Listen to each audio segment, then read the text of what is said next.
Hi, and welcome to another edition of Cool Takes. On this week's show, something a little different as I talk about something that's currently in the news rather than reviewing something old. Let's get things started.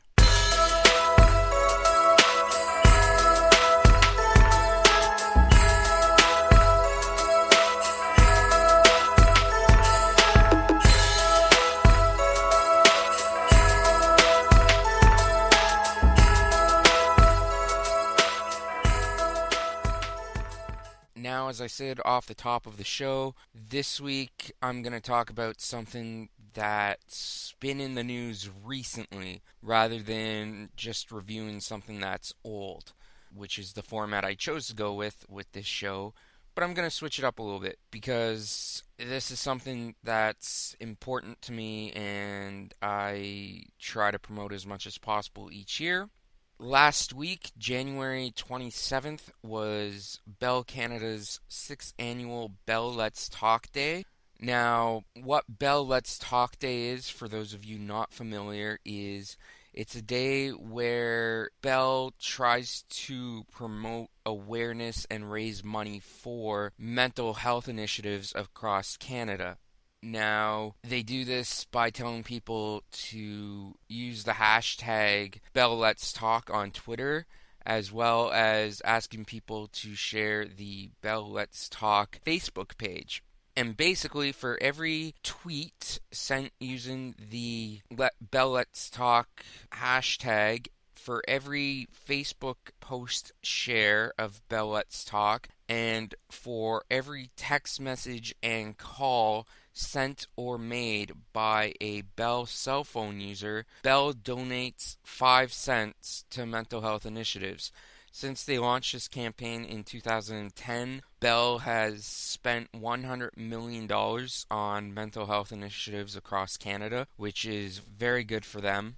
This year, every year they do a little bit better. They raise a little bit more money. Last year they raised $6.1 million. The year before it was 5.4. 2013, I believe they raised 4.7 million. I might have that number wrong. Each year it gets bigger and raises more money and more awareness for mental health, which is great. This year we finished a little bit better than the 2015 total. This year they raised $6,295,764.75 for mental health issues, mental health initiatives, and mental health resource centers across Canada.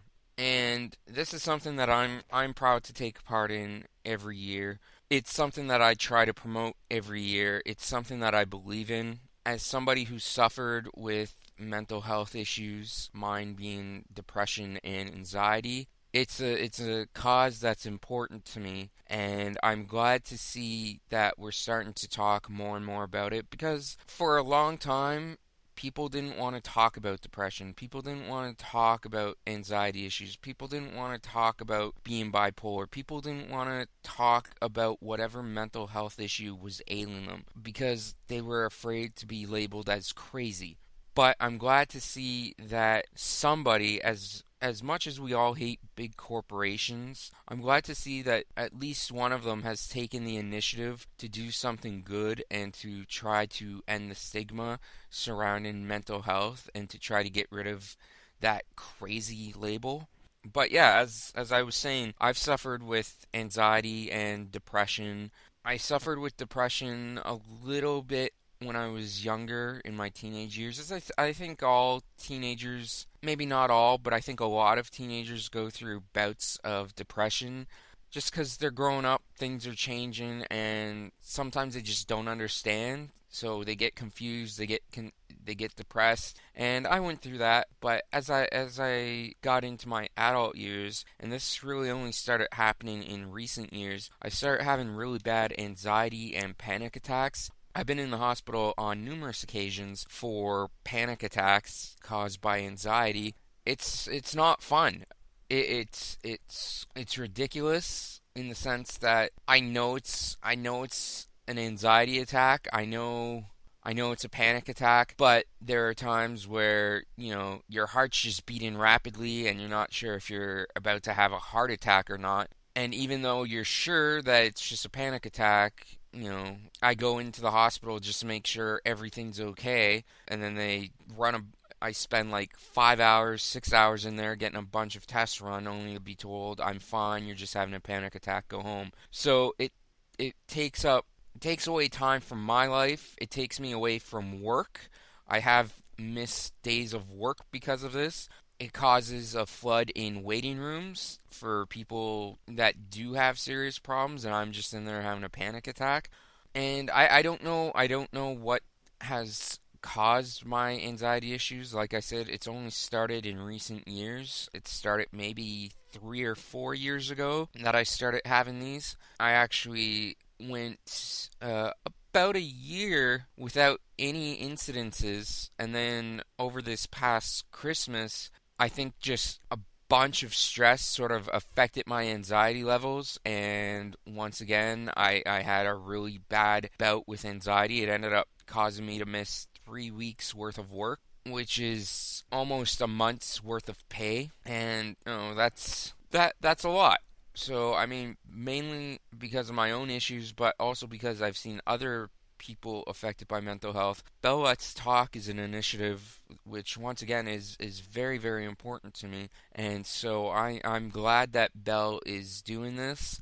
I'm glad to see that every year more and more people seem to be participating. More and more people are tweeting, more and more people are sending text messages, and I'm glad to see that each year the number raised on Bell Let's Talk Day climbs higher and higher. I was hoping we could have gotten at least 6.5 million this year, seeing as how we got 6.1 last year.